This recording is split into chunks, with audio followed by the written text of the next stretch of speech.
السلام علیکم دوستو آج 14 نومبر 2019 جمعرات کا دن ہے۔ دن کی سب سے بہترین خبروں میں آپ سنیں گے کہ سابق بھارتی وزیر اعظم منموہن سنگھ نے پاکستان چکوال کے بارے میں کیا کہا، سعودی مالیاتی اتھارٹی ساما نے 1 ریال مالیت کے کرنسی نوٹ کیوں بند کر دیے، ایران شہد کی پیداوار کے لحاظ سے دنیا کی کون سی پوزیشن پر ہے، چین میں ایک شخص کا بچوں پر حملہ، سعودی ولی عہد محمد بن سلمان وزیر اعظم عمران خان سے کیا وعدہ پورا نہ کر سکے، سعودی عرب میں میوزیکل شو پر خنجر سے حملہ، عبدالستار ایدی کو کس ملک نے اپنے اعلیٰ ترین ایوارڈ سے نوازا، امریکہ میں کیوں الرٹ جاری کر دیا گیا، اسٹیٹ بینک آف پاکستان نے بابا گرو نانک سالگرہ سکھوں کو کیا تحفہ دیا، بھارتی سپریم کورٹ کے سابق جج مرکنڈے کا بابری مسجد کیس کے فیصلے پر سخت بیان، بنگلہ دیش میں 2 ٹرینوں میں تصادم، بھارت کے معروف لکھاری جاوید اختر اور اداکار سلمان خان کے والد سلیم خان کا بابری مسجد بارے بیان۔ تو آئیے دوستو چلتے ہیں خبروں کی ڈیٹیل کی طرف۔ دوستو اگر ہو سکے تو میرے اس چینل کو سبسکرائب اور ویڈیو کو لائک ضرور کیجیے گا، اور اگر آپ چاہتے ہیں کہ میری ہر نئی آنے والی ویڈیو کا آپ کو بروقت پتہ چل جائے تو بیل آئیکن کا بٹن ضرور دبائیے گا، شکریہ۔ سابق بھارتی وزیر اعظم منموہن سنگھ نے کہا ہے کہ کرتارپور کا دورہ کرنے کی جہاں خوشی ہے اس کے ساتھ ساتھ انہیں پاکستان میں اپنی جائے پیدائش چکوال کی یاد بھی آتی ہے۔ ان کی خواہش تھی کہ وہ اپنی زندگی میں ایک بار چکوال جاتے، لیکن اب ان کی صحت اس بات کی اجازت نہیں دیتی۔ انہوں نے بتایا کہ انہوں نے 31 مارچ 1941 کو چکوال کے علاقے گا بیگل کے پرائمری مدرسہ میں 4 جماعت تک تعلیم حاصل کی۔ 4 جماعت میں کل 17 طالب علم تھے۔ انہوں نے کہا کہ ان کے والد گورمک سنگھ علاقے میں دکان چلاتے تھے۔ 1941 میں جب انہوں نے 4 پاس کر لی تو ان کی فیملی بھارت چلی گئی۔ انہوں نے کہا کہ ان کے سب سے اچھے دوست سوہن لال اور غلام محمد خان تھے جو انہیں موہنا کہہ کر بلاتے تھے، اس وجہ سے ان کا نام موہنا پڑ گیا تھا، جبکہ آج بھی کوئی پرانا دوست مل جائے تو وہ موہنا کہہ کر بلاتا ہے، جس سے انہیں اسکول کا زمانہ یاد آ جاتا ہے جب ان سے سوال کیا گیا کہ وہ 10 سال بھارت کے وزیر اعظم رہے، اس کے باوجود وہ پاکستان کے دورے پر ایک بار بھی نہیں آئے، تو انہوں نے افسردہ نظروں سے دیکھا اور خاموشی اختیار کر لی۔ ڈاکٹر منموہن سنگھ نے کہا کہ کبھی کبھار چکوال سے آئے ہوئے کسی شخص سے ملاقات ہو جائے تو اپنی جائے پیدائش گاہ بیگل کا ضرور پوچھتے ہیں۔ دوستو ادھر سعودی عربیہ میں سعودی مالیاتی اتھارٹی ساما نے سکوں کو رائج کرنے کے لیے 1 ریال مالیت کے کرنسی نوٹ واپس لینا شروع کر دیے ہیں۔ ریال کے نوٹوں کی جگہ سکوں کو رائج کرنے کے لیے اب تک 40 ملین ریال کے سکے مارکیٹ میں فراہم کر دیے گئے ہیں۔ 1 ریال کے نوٹوں کی مرحلہ وار واپسی ہوگی، اس کی جگہ 180 ملین ریال کے سکے رائج کیے جائیں گے۔ ادھر ایران میں شہد کی سالانہ پیداوار 88,000 ٹن ہے، جس کی وجہ سے وہ دنیا میں 4تھی پوزیشن پر آ گیا ہے۔ عالمی اعداد و شمار کے مطابق 2017 کو دنیا میں 10,60,000 ٹن شہد پیدا کی گئی، جس میں دوستو ایران کا حصہ 69,000 ٹن تھا۔ ایران میں 70,02,000 شہد کے چھتے موجود ہیں۔ ایران شہد کی پیداوار میں ترکی، ہندوستان اور چین کے بعد دنیا میں 4تھی پوزیشن پر ہے۔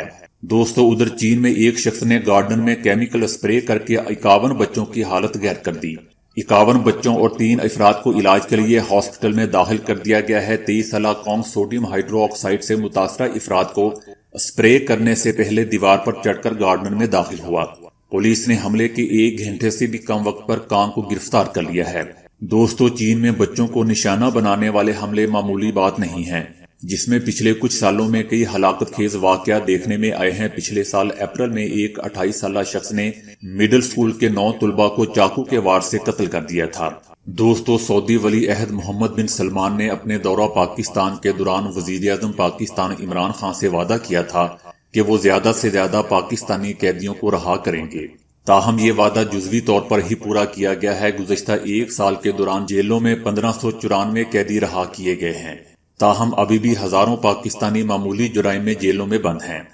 ابھی تک یہ بات وضاحت طلب ہے کہ سعودی ولی عہد نے اپنے وعدے پر کس حد تک عمل درآمد کیا ہے۔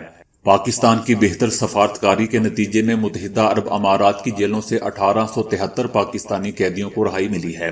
ملیشیا سے 782 اور لیبیا سے 167 قیدی آزاد ہوئے ہیں۔ قطر سے 53 کو رہا کیا گیا۔ امریکی جیلوں میں بند 25 پاکستانیوں کو رہا کروایا گیا ہے، جبکہ چین سے 4 اور ایران سے 2 قیدیوں کو رہائی ملی ہے۔ اس لحاظ سے دوستو گزشتہ 1 سال کے دوران دنیا کی مختلف جیلوں میں بند 4,637 پاکستانی قیدیوں کو رہا کیا گیا ہے، جو کہ کامیاب اور مؤثر سفارتکاری کا نتیجہ ہے۔ ادھر سعودی عرب میں دوستوں گزشتہ رات ایک میوزیکل شو کے دوران نامعلوم شخص نے سٹیج پر پرفارم کرنے والے 3 فنکاروں کو خنجر کھونپ دیا۔ حملہ کرنے والا شخص یمنی باشندہ بتایا جا رہا ہے۔ شاہ عبداللہ پارک میں ایک غیر ملکی تھیٹر گروپ کی جانب سے میوزیکل پرفارمنس دی جا رہی تھی جب ایک شخص اچانک ہاتھ میں چاقو تھامے سٹیج میں چڑھ آیا۔ یمنی کی عمر 33 سال ہے۔ جن 3 فنکاروں پر حملہ کیا گیا ہے وہ غیر ملکی ہے، جن میں 2 مرد اور 1 خاتون بھی شامل ہے۔ ان فنکاروں کی حالت تسلی بخش ہے۔ ریاض سیزن کے انعقاد کا مقصد مملکت میں سیاحتی سرگرمیوں کو فروغ دینا ہے تاکہ سعودی معیشت کا تیل پر سے انحصار کم سے کم کیا جا سکے اور دیگر شعبوں میں قومی آمدنی میں اضافہ ممکن ہو سکے۔ اسی وجہ سے مملکت میں خواتین پر عائد بہت سی پابندیاں بھی ہٹا لی گئی ہیں تاکہ وہ قومی معیشت کے فروغ اور ترقی میں اہم کردار نبھا سکیں۔ دوستو، دکھی انسانیت کی خدمت کے حوالے سے عالمی شہرت یافتہ سماجی کارکن عبدالستار عیدی کی خدمات کا اعتراف کرتے ہوئے بحرین نے انہیں اپنا اعلیٰ ترین شیخ عیسیٰ ایوارڈ دیا ہے۔ نجی سطح پر ایمبولینس سروسز کا دنیا میں سب سے بڑا بیڑا تیار کرنے والے عبدالستار عیدی کا ایوارڈ بلقیس عیدی اور ان کے صاحبزادے فیصل عیدی نے وصول کیا۔ ایوارڈ دینے کی تقریب بحرین میں منعقد ہوئی جس میں بادشاہ کی جانب سے مرحوم عبدالستار عیدی کی خدمات کے اعتراف میں 1 ملین امریکی ڈالرز کی رقم بھی دی گئی۔ عیدی فاؤنڈیشن کے ترجمان کا کہنا ہے کہ بحرین کا سب سے اعلیٰ ایوارڈ پاکستان میں پہلی مرتبہ کسی پاکستانی شخصیت کو دیا گیا ہے۔ یہ ایوارڈ بنیادی طور پر پوری دنیا میں بہترین فاؤنڈیشن یا NGO کا انتخاب کر کے دیا جاتا ہے۔ دوستو، عبدالستار عیدی نے امدادی سرگرمیوں کی ابتدا محتاج و بیمار افراد کے لیے ایک خیراتی دواخانے سے کی تھی۔ ان کی خدمات کے احترام میں گاندھی امن ایوارڈ اور مدن جیت سنگھ پرائز بھی نوازا گیا تھا۔ عبدالستار عیدی کے انتقال پر انہیں پورے سرکاری اعزاز کے ساتھ دفن کیا گیا، لیکن سپر ہیرو کی حیثیت اختیار کر جانے والے عیدی بابا اہل وطن کے دلوں میں آج بھی زندہ ہیں اور شاید یہی ان کا سب سے بڑا اعزاز بھی ہے۔ دوستو، ادھر امریکہ نے برف کی چادر اوڑھ لی ہے۔ مختلف ریاستوں میں برف باری کے طوفان سے زندگی درہم برہم ہو گئی ہے۔ سینکڑوں پروازیں منسوخ کر دی گئی ہیں۔ برفانی طوفان سے لاکھوں افراد متاثر ہوئے ہیں۔ حکام نے لوگوں سے بلا ضرورت سفر اور گھروں سے باہر نکلنے سے گریز کا مشورہ دیا ہے۔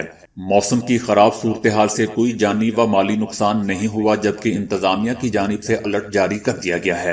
شمال مشرق وسط مغربی ریاستوں میں بھی سفید موسم کا راج ہے، جبکہ کچھ ریاستوں میں 4 گنا زیادہ برف پڑ چکی ہے۔ دوستو، ادھر پاکستان میں اسٹیٹ بینک آف پاکستان نے بابا گرو نانک سالگرہ پر یادگاری سکہ جاری کر دیا ہے۔ بابا گرو نانک کے جنم دن کی مناسبت سے 550 روپے کا سکہ جاری کیا گیا ہے۔ 550 روپے مالیت والے اس یادگاری سکے کے 1 رخ پر چاند ستارہ جبکہ 1 رخ پر ننکانہ صاحب کی عمارت کی تصویر ہے۔ یہ دوستو پہلا سکہ ہے جو کسی مذہبی شخصیت کے لیے جاری کیا گیا ہے۔ چیئرمین پاکستان سکھ کونسل سردار رمیش نے کہا کہ اس سکے کے اجرا سے 14 کروڑ سکھ برادری وزیر اعظم عمران خان اور army chief general Qamar Javed Bajwa کی شکر گزار ہیں۔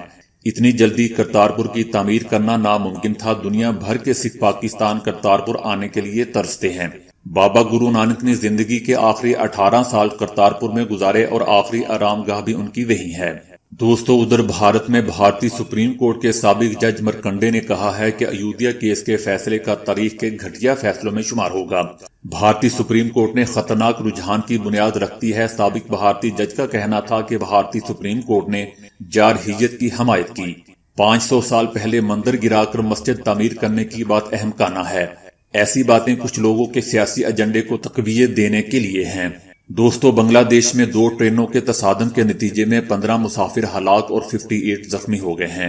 مسافر ٹرینیں دارالحکومت ڈھاکہ سے 100 کلومیٹر دوری پر ایک دوسرے سے ٹکرائی۔ متاثرہ ٹرینیں چٹاگنگ اور ڈھاکہ جا رہی تھیں، جبکہ حادثے کے باعث چٹاگنگ جانے والی ٹرین کی 3 بوگیاں مکمل طور پر تباہ ہو گئیں۔ دوستو، بھارت میں بھارت کے معروف لکھاری جاوید اختر نے بھی بابری مسجد کے بدلے کسی اور جگہ دوسری مسجد کی تعمیر کے لیے دی جانے والی 5 ایکڑ زمین پر مسجد بنانے کی بجائے اسکول یا خیراتی ہاسپٹل بنانے کا مطالبہ کر دیا ہے۔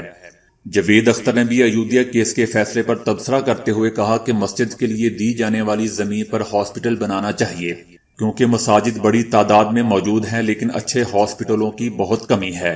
اس سے قبل دوستو، اداکار سلمان خان کے والد سلیم خان نے ایودھیا کیس کے فیصلے پر تبصرہ کرتے ہوئے کہا تھا کہ مسجد کے لیے دی جانے والی جگہ پر اسکول بنانا چاہیے۔